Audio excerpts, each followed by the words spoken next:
Diomaye pour le Sénégal oriental.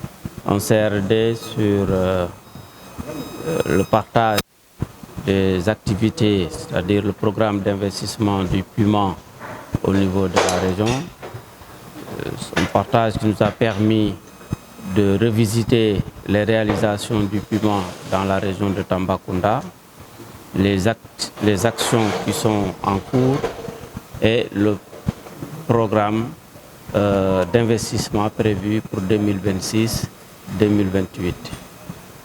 C'est un CRD qui nous permettra également, à l'issue des discussions qui seront issues des travaux de groupe, de pouvoir formuler encore une fois des actions à mener et à inscrire dans le cadre du programme du PUMA pour nous projeter dans le sens du plan Diomaye pour le Sénégal oriental. C'est l'occasion de remercier M. le Président de la République qui a bien voulu organiser une tournée économique dans la région de Tambacounda, qui a bien voulu écouter les acteurs territoriaux, qui a bien voulu noter avec intérêt les préoccupations soulevées par ces acteurs pour le compte des populations et en réaction instruire le Premier ministre pour la formulation d'un plan appelé plan Diomaye pour le Sénégal oriental. Ce programme, déjà avec le PUMA, nous sommes en train de travailler dans le sens du désenclavement parce que le PUMA a déjà réalisé des pistes, est en train de réaliser d'autres pistes et a prévu la réhabilitation ou la réalisation de nouvelles pistes pour désenclaver certaines parties du territoire régional. C'est comme exemple la piste Koussanar-Dawadi qui sera réhabilitée, une piste d'une importance capitale pour le développement de cette partie de la région.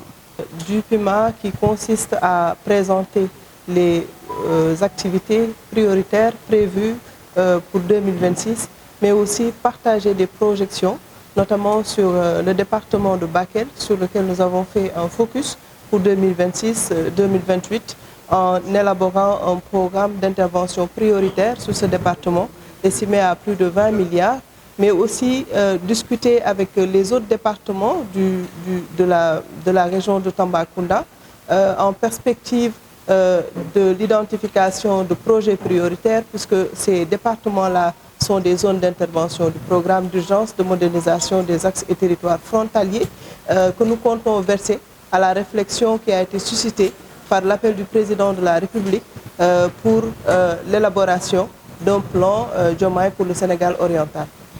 Pour qui connaît la région de Tamba et les enjeux surtout sur les espaces frontaliers, il est convenu et accepté que le focus sera mis d'abord sur le désenclavement. Ce désenclavement physique mais aussi numérique, parce que nous avons au sein du PUMA un volet numérique où nous installons des antennes VSAT pour faciliter la connectivité mais aussi la téléphonie. Donc c'est le désenclavement qui sera la priorité, mais nous n'allons pas ignorer les infrastructures, surtout pour permettre l'accès à la santé, à l'éducation, à l'électricité, à l'eau potable aussi, qui est un enjeu extrêmement important pour ces localités-là.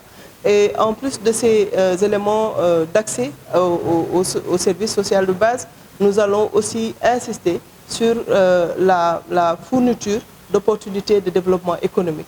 Pour qui connaît les ressources qui sont au sein de cette région, la valorisation des ressources constitue un élément essentiel pour lutter contre le chômage et aussi faciliter, permettre l'autonomisation des femmes. Pour le moment, pour le département de Bakel et surtout l'arrondissement de Kenyaba, qui était notre point d'attention principal et le point d'entrée dans cette région pour des investissements assez consistants pour le PUMA, on était à une évaluation de plus de 20 milliards. Si on compile ce que le PUMA a prévu, mais aussi le projet PRDC, qui est en ancrage au PUMA et financé par la Banque mondiale sur crédit à l'État du Sénégal, nous sommes à plus de 20 milliards pour le département de Bakel.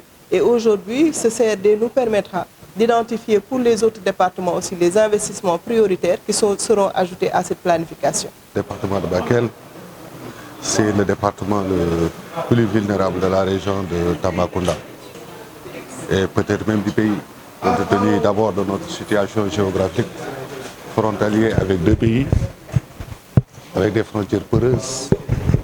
On peut passer n'importe où, frontalier avec des pays où sévissent de très vives tensions, le grand banditisme, le phénomène du djihadisme, vulnérable également du point de vue où chaque année on est frappé de plein fouet par les inondations. Un département très enclavé où l'on trouve difficilement des routes. Un département où les populations malheureusement se soignent dans une autre région, la région de Matam. Il ne se passe pas un seul jour sans que nos malades ne soient évacués vers les hôpitaux de Ourossogui ou de Matam. Et bien malheureusement, beaucoup rendent l'âme avant d'arriver à destination. Un tel programme donc est un ouf de soulagement pour les paisibles et laborieuses populations du département de Bakel. En tout cas, nous saluons déjà ce que le PRDC est en train de faire dans les 9 communes concernées par ce projet. Allant de la construction de postes de santé, de centres de santé, de la réhabilitation à la construction de salles de classe, la réhabilitation de pistes. Mais il reste encore beaucoup à faire. Parce que tout à l'heure, dans la présentation, ils ont parlé de la visite qu'ils ont effectuée dans la commune de Saretou, en particulier de Laminia à Sonkonko. C'est la zone aurifère du département de Bakel, où l'accès est extrêmement difficile. Il y a de cela 20 jours, nous avons quitté Bakel à 6 h du matin. Nous sommes arrivés dans ce village à 16 h. C'est un vaste département. Rien que l'arrondissement de Kenyaba couvre les 2/3 de la superficie totale du département de Bakel. Nous sommes un département de 6 707 km² et l'arrondissement de Kenyaba, à lui seul, couvre les 4 200 km². En tout cas, on souhaiterait qu'avant la fin du projet, que l'on puisse se déplacer tranquillement dans le département de Bakel, mais aussi surtout penser à l'emploi et l'employabilité des jeunes. Nous sommes un département fragile, nous l'avons toujours dit, avec des frontières poreuses. On n'est pas jusque-là épargné du phénomène du djihadisme. Nous disons que les djihadistes, ils sont déjà entrés. Maintenant, qu'est-ce qu'il faut faire pour ne pas leur fournir de la main-d'œuvre? Parce que la main-d'œuvre, en général, c'est la jeunesse, ce sont les femmes. Et qu'est-ce qu'ils font? Ils donnent de l'argent en échange d'une arme. Donc nous pensons que vivement, le projet va nous aider à nous organiser pour organiser un grand forum portant sur l'emploi et l'employabilité des jeunes, que nous puissions occuper les jeunes, que ce combat-là ne doit pas être basé seulement sur l'aspect militaire, mais également l'aspect économique. Quand on est à l'abri du besoin, peut-être que nous avons beaucoup plus de chances qu'on ne soit pas enrôlé par ces gens-là.